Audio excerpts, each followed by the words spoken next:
Good morning students, कैसे हैं आप सब। आज हम इस वीडियो में बात करेंगे सेल्स टेरिटरीज़ की, यानी सेल्स एरिया की। ये सेल्स फील्ड भी कह सकते हैं हम इसको। देखिए, किसी भी मैन्युफैक्चरर के लिए ये बहुत ही मुश्किल काम है कि वो पूरे एरिया को एक ही बार में कवर करे। हालांकि जो बड़े बिजनेसमैन हैं या जो बिग इंडस्ट्रियल हाउसेस हैं वो बेसिकली पूरी मार्केट को ही कैप्चर करने का प्लान रखते हैं, बट फिर भी उनको सारे एरिया को यानी पूरी मार्केट को एक ही साथ वो कैप्चर कर पाए, ऐसा पॉसिबल नहीं हो पाता। इसीलिए कन्वीनियंस के लिए वो पूरी मार्केट को छोटे छोटे पार्ट्स में डिवाइड करते हैं और उसके बाद वो फिर हर पार्ट के लिए अपनी प्लान तैयार करते हैं, कोटा डिसाइड करते हैं और उसके आधार पर फिर वो अपना ऑब्जेक्टिव पूरा करने की कोशिश करते हैं। ठीक है, तो अपने टोटल मार्केट को अगर हम छोटे छोटे सेगमेंट्स में बांट देंगे, अब सेगमेंट में किस तरीके से बांटेंगे, कस्टमर के आधार पर बांटेंगे हम, वहाँ की जो भी जो हमारा पास्ट रिकॉर्ड है सेल्स का उसके आधार पर बांटेंगे हम, उनकी इनकम के आधार पर बांटेंगे हम, कस्टमर की आयु के यानी एज के बेस पे बांटेंगे। वो डिपेंड करता है कि हमने किस बेस को अपना लेना है, राइट। तो सबसे पहले मेन चीज़ जो हमारी है वो सेल्स टेरिटरी की है कि सबसे पहले हम सेल्स टेरिटरी डिसाइड करेंगे कि हमें किस एरिया पे अपना फोकस रखना है। अभी बड़ा बिजनेसमैन तो सारे एरिया के ऊपर फोकस रख सकता है, बट वो भी एक साथ नहीं रखेगा। ऑब्वियसली वो भी सारे एरिया को छोटे छोटे पार्ट्स में बांटकर अपनी कन्वीनियंस के हिसाब से उस पर फोकस करेगा। लेकिन जो छोटा बिजनेसमैन है वो शायद ऑब्वियसली उसके क्योंकि रिसोर्सेज कम है, इसलिए वो पूरे एरिया को कैप्चर करने की ना भी सोचे, तो मे भी वो किसी एक पर्टिकुलर एरिया को ही अपना आधार बनाएगा और उस पर वो अपने सारे एफर्ट्स लगाएगा। तो सेल्स टेरिटरी का मीन्स मतलब क्या है, एक ऐसा जोग्राफिकल एरिया, एक ऐसा क्षेत्र जिसके अंदर, ध्यान दीजिएगा, जिसके अंदर प्रेजेंट और पोटेंशियल कस्टमर दोनों रहते हैं। अब प्रेजेंट का मतलब होता है मे बी उस एरिया से भी आपके कस्टमर हैं जो आपके साथ डील करते आए हैं, जो आपके करंट कस्टमर हैं, और पोटेंशियल कस्टमर यानी कि वो लोग जो अभी तक आपसे जुड़े नहीं हैं एज अ कस्टमर, राइट। वो पोटेंशियल कस्टमर है, मतलब उन्हें हम कस्टमर बना सकते हैं अगर हम कोशिश करें तो, राइट। तो हम एरिया के हिसाब से, मतलब सेल्स टेरिटरी मीन्स कि that particular geographical area in which we can find out our current customer and potential customers, जिनके साथ या जिनको हमने अपने साथ जोड़ना है, जो अफेक्टिवली और इकोनॉमिकली एक सिंगल सेल्समैन का एरिया हम बना लेंगे। यानी कि उस एरिया में एक पर्सन डील करेगा उनको, या एक से अगर एरिया ज़रा बड़ा होगा तो एक से ज़्यादा सेल्समैन भी हो सकते हैं, एक ब्रांच के हाथ में भी हो सकता है वो एरिया, एक डीलर भी उनको हैंडल कर सकता है या डिस्ट्रीब्यूटर भी हैंडल कर सकता है। ठीक है, तो ये हो गया हमारा सेल्स एरिया की डेफिनेशन। अब हम चलेंगे आगे एंड नेक्स्ट पॉइंट हमसे पूछा जा रहा है, what are the main objectives and importance of establishing area sales territory. तो ऑब्वियसली कोई भी काम हम जब करते हैं तो थोड़ा उसको अगर हम छोटे छोटे पार्ट्स में करेंगे तो ऑब्वियसली हमारा जो एफर्ट्स हैं वो एफिशिएंटली यूटिलाइज होते हैं। तो अगर हम ये देखना चाहते हैं कि हमने किस एरिया पे ज़्यादा काम कर चुके हैं और किस पे अभी हमें करना है, उसके लिए पहले हमें जो है सारी मार्केट को थोड़ा सा बांटना होगा अपने सुविधा के हिसाब से, और उसके बाद हम देखेंगे कि हमें किस मार्केट में ज़्यादा एफर्ट्स करने हैं, किस मार्केट में हम ऑलरेडी एफर्ट्स बहुत अच्छे से कर चुके हैं और उस एरिया को हम कैप्चर कर चुके हैं। To improve relations with customer, तो हमें ये भी देखना है कि किस एरिया की सेल्स कम है, कहाँ हम कस्टमर के साथ ज़्यादा नहीं जुड़ पाए हैं, तो कैसे हम उनकी शिकायतों का निपटारा करें, किस तरीके से हम उनको और ज़्यादा अपने साथ अटैच करें। टू कंट्रोल सेलिंग एक्सपेंसेस, इससे ये भी पता लगता है कि किस एरिया में खर्च ज़्यादा हो रहा है, किस में वेस्टेज ज़्यादा है, किस में खर्चों पे हमने कंट्रोल किया है। और ऑब्वियसली अगर हमारा कंट्रोल नहीं हुआ है तो हमें कंट्रोल करने की कोशिश करनी है पर्टिकुलर एरिया में, पर्टिकुलर टेरिटरी में। To evaluate performance of sales force, ये भी पता लगा लेंगे कि हमने जो एरिया बांटे थे उस एरिया में हम जिन लोगों की ड्यूटी लगाई थी वो लोग अपने काम को किस तरीके से अंजाम दे रहे हैं, उनका परफॉर्मेंस लेवल कैसा है। अगर आप एरिया नहीं बांटोगे, अगर सभी सेल्समैन को सभी एरियाज़ दे दोगे तो ये क्लियर पता नहीं चल पाएगा कि किस पर्सन ने किस तरीके से काम किया है। To increase moral of sole sales force, तो ऑब्वियसली जब हम उनको उनका टारगेट एरिया दे दिया है तो और उनका परफॉर्मेंस हमने उसके साथ अटैच कर दिया है, तो इनडायरेक्टली हम उनको मोटिवेट कर रहे हैं, हम उनका इंटरेस्ट क्रिएट कर रहे हैं। वो अपने एरिया पे ही फोकस करेंगे और वो अच्छे से अच्छा करने की कोशिश करेंगे, और अगर वो अच्छा नहीं करते तो उनका परफॉर्मेंस हमें पता लग जाएगा। इससे हम उनके काम को, उनकी सैलरी को, उनके कॉम्पनसेशन को उनकी परफॉर्मेंस के साथ अटैच करके देख सकते हैं।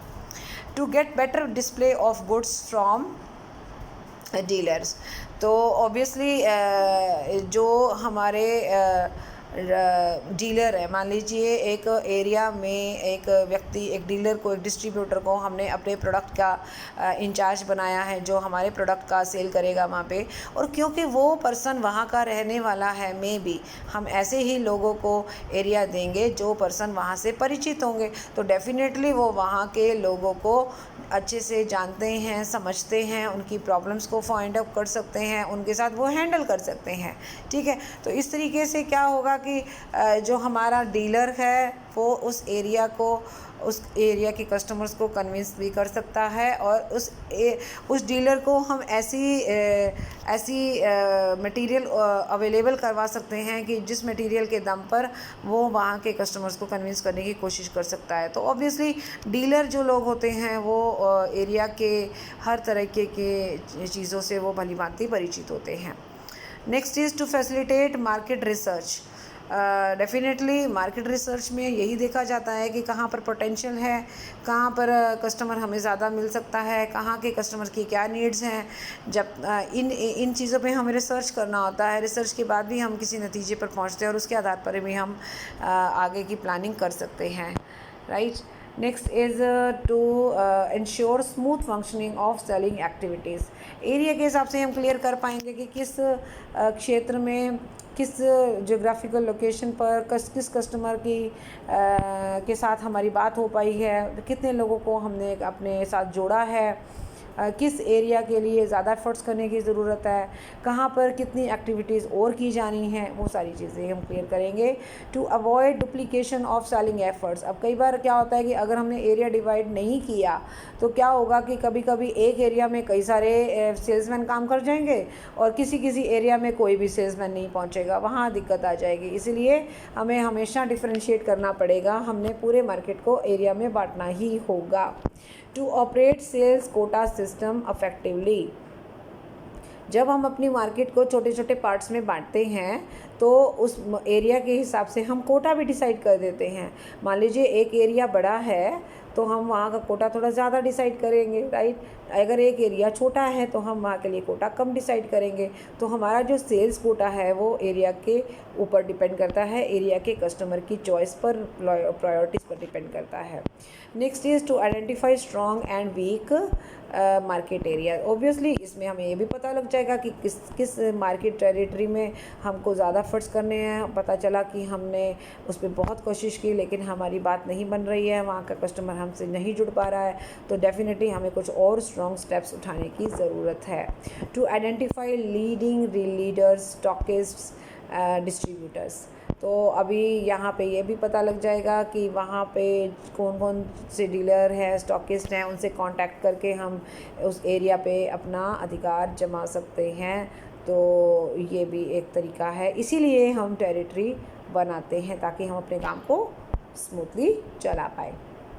अब बात करते हैं हम वो फैक्टर्स जो हमें बताते हैं या हमें इन्फ्लुएंस करते हैं हमें एरिया बांटने के लिए, कि हम किस बेस पर अपना एरिया जो है डिसाइड करें। तो सबसे पहले हम देखेंगे कि हमारा सेल्स पोटेंशियल का क्या है। मान लीजिए किसी एरिया का सेल्स पोटेंशियल बहुत ज़्यादा है तो उसका एरिया को हम बड़ा मतलब ब्रॉड बना सकते हैं, ठीक है। तो सेल्स के आधार पर भी हमें आइडिया हो कि हम अपनी सेल को बढ़ा सकते हैं, हमारे पास रिसोर्सेज हैं, तो हम अपने जो डेफिनेटली हम किसी पर्टिकुलर एरिया में ज़्यादा एफर्ट्स लगाएंगे, किसी एरिया में जहाँ हमें ज़रूरत नहीं है, जहाँ हम ऑलरेडी कैप्चर कर चुके हैं वहाँ हम कम करेंगे एफ़र्ट्स। तो ये पोटेंशियल पे डिपेंड करता है। फिर आता है एबिलिटी। अगर हमारे पास ज़्यादा स्किल्ड पर्सन है तो हम उनको एरिया ज़्यादा बड़ा भी दे सकते हैं। अगर हमारे पास अनस्किल्ड पर्सन ज़्यादा हैं तो हमें उनको छोटा छोटा एरिया देना पड़ेगा, क्योंकि उनकी कैपेबिलिटीज़ उतनी नहीं है। Size of advertising budget. अगर हमने अपने विज्ञापन पर, अपने सेल्स प्रमोशन पर ज़्यादा खर्चा किया है तो इसका मतलब अब हमें सेल्स करने में उतनी परेशानी नहीं होगी, इसलिए हम अपना एरिया जो है बड़ा डिसाइड कर सकते हैं। Nature of product. अगर हमारा प्रोडक्ट अल्टीमेट कंज्यूमर का है, मतलब डेली रूटीन का प्रोडक्ट है, तो हम हमारा एरिया बड़ा कर सकते हैं। अगर हमारा प्रोडक्ट जो है इंडस्ट्रियल यूज़र के लिए है या हमारा बहुत महंगा प्रोडक्ट है और उसके कस्टमर बहुत कम है तो सेल्स टेरिटरी छोटी हो सकती है। Density of population. जहाँ पर ज़्यादा लोग रहेंगे, लोगों की भी बात है, किसी एरिया में लोग ज़्यादा रहेंगे, किसी एरिया में कम रहते हैं। जैसे बड़े बड़े शहर हैं तो ऑब्वियसली वहाँ पे डेंसिटी पॉपुलेशन की ज़्यादा होती है, तो हमारा जो एरिया है ऑब्वियसली वो हमें थोड़ा सा जो है कम रखना पड़ेगा, नहीं तो हम सारे लोगों को कवर नहीं कर पाएंगे। और अगर हमारा जो है जहाँ पर डेंसिटी कम है, जैसे मान लो रूरल एरिया है, छोटे छोटे सिटीज़ हैं, तो वहाँ पर हम एरिया जो है बड़ा रख सकते हैं। ठीक है। Size of personal selling budget. तो पर्सनल सेलिंग पर कितना खर्च कर रहे हो आप, हमारे पास सेल्स मैन कितने हैं, ये भी तो डिपेंड करता है ना। अब मान लीजिए आपके पास मैन पावर ही कम है तो आप फिर सारे सेल्स एरिया को कम लोगों में बांटोगे, ऑब्वियसली फिर एक पर्सन के हिस्से में ज़्यादा बड़ा एरिया आएगा, ये बात भी देखनी पड़ेगी। फिर फेवरेबल इकोनॉमिक कंडीशंस। तो अगर इकोनॉमिक कंडीशन अच्छी हैं, लोगों की पर कैपिटा इनकम अच्छी है, रोज़गार है उनके पास, तो एरिया हम छोटा कर सकते हो। ठीक है। अगर आपकी अगर इनकम ज़्यादा है, अगर इनकम कम है तो फिर हमको एरिया जो है वो बड़ा रखना पड़ेगा। अगर मार्केट कंडीशन अच्छी नहीं है तो ऑब्वियसली सेल्स कम होगी। अब जब सेल्स कम होगी तो एरिया भी तो हमें जो है एरिया हम बड़ा रखेंगे, क्योंकि अब हमें ख़र्चा भी तो उस एरिया के हिसाब से करना पड़ेगा ना, क्योंकि हमारी सेल कम है, सेलिंग एक्सपेंसेस हमें कम रखने हैं। ठीक है। Next is method of distribution. अब डिस्ट्रीब्यूशन कैसे है कि किस तरीके से कर रहे हैं हम, कितने लोग हमारे डिस्ट्रीब्यूशन में अटैच है, कितने डिस्ट्रीब्यूटर हमारे पास अवेलेबल हैं।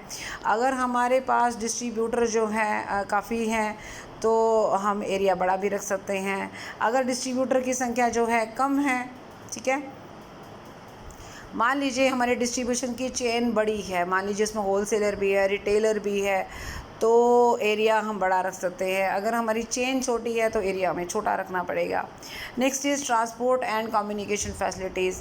अगर हम हमारे जो गुड्स को कैरी करने के लिए जो हमारे पास ट्रांसपोर्ट सिस्टम है या कम्युनिकेशन की जो टेक्निक्स हैं वो हमारे पास बहुत अच्छी हैं, फास्ट हैं, उनकी स्पीड और कन्वीनियंट है हमारे लिए, तो हम दूर दूर या बड़े बड़े एरिया में भी काम कर सकते हैं। अदरवाइज़ हमें थोड़े छोटे एरिया को टेरिटरी बनाना होगा, मतलब एरिया को स्मॉल रखना होगा। गवर्नमेंट पॉलिसीज़ की बात करते हैं। गवर्नमेंट पॉलिसीज़ अगर हमारी फेवर में हैं, ठीक है, तो ऑब्वियसली जैसे एक स्टेट से दूसरे स्टेट में जाने में मान लीजिए कोई टैक्सेस का प्रॉब्लम है या कोई सरकार की कुछ नियंत्रण जो है वो हमारा बहुत ज़्यादा टाइट है या बहुत ज़्यादा लिबरल है, तो उसके हिसाब से भी फिर हमें टेरिटरी को सोच समझ कर डिसाइड करना पड़ेगा। सेल्स पॉलिसी की बात करेंगे। अगर हमारा प्रोडक्ट इंटरनेशनल लेवल का है, नेशनल लेवल का है और हमारा जो डिस्ट्रीब्यूशन है वो लोकल की बजाय बड़े लेवल पे है, राइट, तो उसके हिसाब से फिर हम एरिया डिसाइड करेंगे। ये डिपेंड करता है कि आपकी सेल्स पॉलिसी क्या है। ठीक है, चलिए नेक्स्ट चलते हैं आगे हम अगले पॉइंट पर। Okay, next is ratio of selling expenses with sale. अब हमारी सेल के साथ हमने सेलिंग एक्सपेंसेस को किस तरीके से कनेक्ट किया है। ऑब्वियसली जो भी सेलिंग एक्सपेंसेस होती हैं वो सेल्स का ही एक प्रोपोर्शन माने जाते हैं। ठीक है, तो ये डिपेंड करता है कि अगर आप मान लीजिए, अब जैसे इसने एग्जांपल भी दिया है, एक बार यहाँ से देख लेते हैं।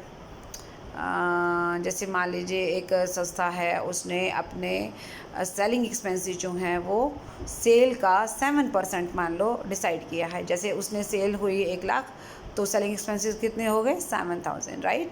तो अब उसके हिसाब से ही फिर वो देखना पड़ेगा ना कि ये एक एरिया है, अगर इसमें आप 1 लाख की सेल कर सकते हो तो 7,000 तक के एक्सपेंसेस रखोगे, इससे ज़्यादा नहीं बढ़ने चाहिए, ठीक है। अब अगर 10 लाख की सेल होगी तो आपके एक्सपेंसेस 10,000 तक होंगे। तो ऑब्वियसली ये भी देखना पड़ेगा ना, एरिया इतना बड़ा है तो क्या 10,000 में हमारा काम चल जाएगा, तो उसके हिसाब से फिर हमको एरिया डिसाइड करना पड़ेगा, ठीक है। अगर हम अपना जो अनुपात है अगर वो ज़्यादा बढ़ा रहे हैं, मतलब हमने मान लीजिए 7% की बजाय हम 10 कर देते हैं, हम 15% कर देते हैं, तो एरिया फिर हम बड़ा कर सकते हैं। लेकिन आप जितना परसेंटेज कम करते जाओगे एरिया हमको छोटा रखना पड़ेगा। Next is level of competition. जितना कंपटीशन ज़्यादा होगा तो हमारे सेल्समैन को लोगों से बार बार मिलना पड़ेगा, उनको कन्विंस करना पड़ेगा, उनको मोटिवेट करना पड़ेगा। उसमें बहुत टाइम लगने वाला है ना, उसकी बहुत एफर्ट्स लगने वाले हैं, तो वो बहुत ज़्यादा एरिया कवर नहीं कर पाएगा। तो सेल्स टेरिटरी जो है वो साइज़ उसका छोटा होगा। तो ये बहुत सारी चीज़ें हैं जिसके आधार पर हमको डिसाइड करना है कि सेल्स टेरिटरी हम कैसे बनाएंगे। Next is what are the main principles of establishing sales territory. Sales territory बनाने से पहले इन बातों का भी ध्यान रखना। इक्वालिटी का मतलब ये है कि मान लीजिए अगर 2 एरिया हैं, मान लीजिए एक मार्केट के हम 2 पार्ट्स भी कर रहे हैं, तो वो 2 पार्ट्स के अगर हमने आगे और फर्दर 2 पार्ट्स कर दिए, क्या एक ही मार्केट के 2 पार्ट्स सेम कंडीशन के साथ बनाए गए हैं? अगर 2 एरिया की कंडीशन सेम है तो उनका जो कोटा है वो आप सेम डिसाइड करोगे, ये भी ध्यान में रखना, ठीक है। क्योंकि ऑब्वियसली जब टेरिटरी सेम है, सेम वर्किंग कंडीशन है, सेम सेलिंग कंडीशन है, सेम टाइप के कस्टमर्स हैं, तो फिर कोटा भी सेम रखना चाहिए, ठीक है ना। तो ये ध्यान में रखना कि अगर आप इक्वल मानकर चल रहे हो तो फिर सारी चीज़ों में इक्वालिटी होनी चाहिए, फिर वहाँ डिफरेंशिएट नहीं होना चाहिए। फिर इसका मतलब तो ये है कि वहाँ पर जो है इनकम प्रॉफिट होने के चांसेस भी सेम होने चाहिए ना, राइट। तो ये चीज़ें ध्यान में रखना है कि अगर आप उनको जब डिसाइड कर रहे हो एरिया को, तो हमको ये भी देखना है कि उनकी वर्किंग कंडीशंस क्या हैं, उनकी मतलब इंटरनल कंडीशंस क्या हैं, वहाँ कस्टमर्स का क्या स्टैंडर्ड ऑफ लिविंग है, इनकम का क्या सीन है। और अगर एक एरिया दूसरे एरिया से साइज़ में तो सेम है बट कंडीशन में सेम नहीं है, तो आप सेम मान ही नहीं सकते ना, एफर्ट्स आपको हमेशा कम ज़्यादा करने पड़ेंगे। उसके बाद आ रहा है इक्वल अपॉर्चुनिटीज़ ऑफ इनकम। अब मान लीजिए एक एरिया में है, आप 2 सेल्समैन को लगा रहे हो, तो दोनों सेल्समैन की इनकम का लेवल सेम होना चाहिए। हाँ, ऑब्वियसली एफर्ट्स के साथ अगर आप परफॉर्मेंस उसकी कमीशन को जोड़ रहे हो तो जितने जो एफर्ट्स करेगा उसके आधार पर ही उसका कमीशन या सैलरी वगैरह होना चाहिए, ठीक है। अगर आप 2 सेल्समैन को 2 सेल्स टेरिटरी एक जैसी दे रहे हो तो फिर कमीशन सेल्स वगैरह सब सेम होना चाहिए, ठीक है। मतलब उनको इनकम इक्वल अर्न करने के चांसेस मिलने चाहिए। तीसरी बात है फ्लेक्सिबिलिटी। अभी मार्केट की जो कंडीशंस हैं वो टाइम टू टाइम चेंज होती रहती हैं, तो जैसे ही सिचुएशन थोड़ी सी बदले या हमें लगे कि हमें सेल्स टेरिटरी में कुछ चेंज करना है, तो हमें करने की लिए एक तरीके से वो सारे हमारे पास सिचुएशन अवेलेबल होनी चाहिए। मतलब कहने का है कि फ्लेक्सिबिलिटी होनी चाहिए कि हम जब चाहें अपनी सेल्स टेरिटरी को कम ज़्यादा कर सके या छोटा बड़ा कर सके। No duplication of work. हम सेल्स टेरिटरी इस हिसाब से बना रहे हैं कि ऐसा ना हो कि एक एरिया में तो सारे लोग अपने ऑफर्स झोंक रहे हैं और दूसरे एरिया में कोई ध्यान ही नहीं दे रहा है। इस तरीके की काम नहीं होने चाहिए।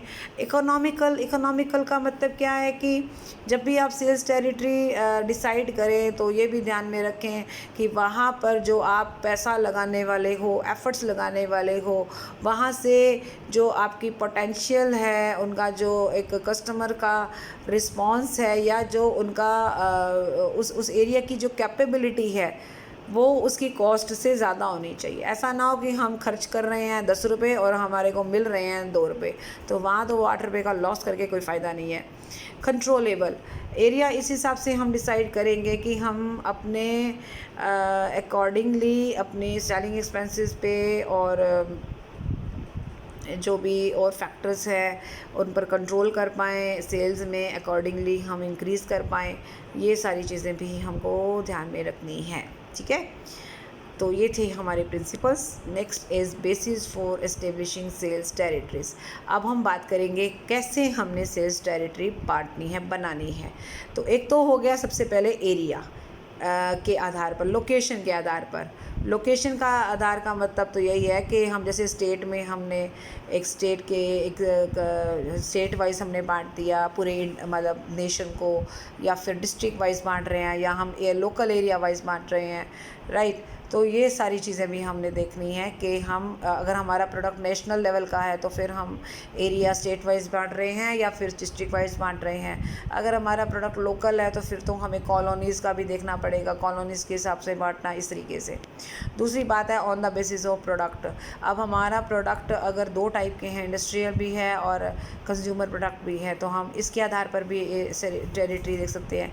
और हमें ये भी देखना है कि किस एरिया में किस तरीके के कस्टमर रह रहे हैं। तो अगर हमारा प्रोडक्ट इंडस्ट्रियल है तो डेफिनेटली हम उस एरिया पर ज़्यादा फोकस करेंगे जहाँ पर हमारा प्रोडक्ट का जो पोटेंशियल कस्टमर वो रहता है।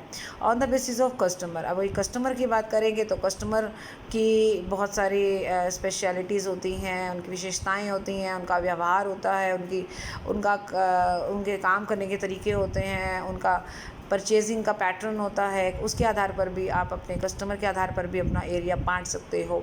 फिर उसके बेस भी है ऑन कॉम्बिनेशन बेसिस। मान लीजिए अगर एक से ज़्यादा, जैसे आपने एक तो पहले डिस्ट्रिक्ट वाइज लिया, फिर उसके बाद आपने मेल और फीमेल वाइज लिया, तो ये दो आधार हो गए ना हमारे एरिया बांटने के। तो आप जब एक से ज़्यादा बेसिस ले लेते हो उसे बोलते हैं कॉम्बिनेशन पेयर बेसिस। ठीक है, तो ये हो गए हमारे basis for establishing sales territory.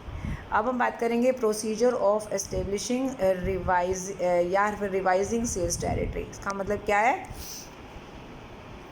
इसका एक सेकेंड, हाँ चलिए इसको हम पॉइंट को हम नेक्स्ट वीडियो में डिस्कस करेंगे, क्योंकि इस वीडियो में फिर को ज़्यादा टॉपिक्स कवर हो जाएंगे तो वो थोड़ा कन्वीनियंट नहीं रहेगा। सो इस वीडियो को हम यहीं पे ही कंप्लीट करते हैं। नेक्स्ट वीडियो में हम आगे के टॉपिक डिस्कस करेंगे। Thank you so much, bye bye, take care.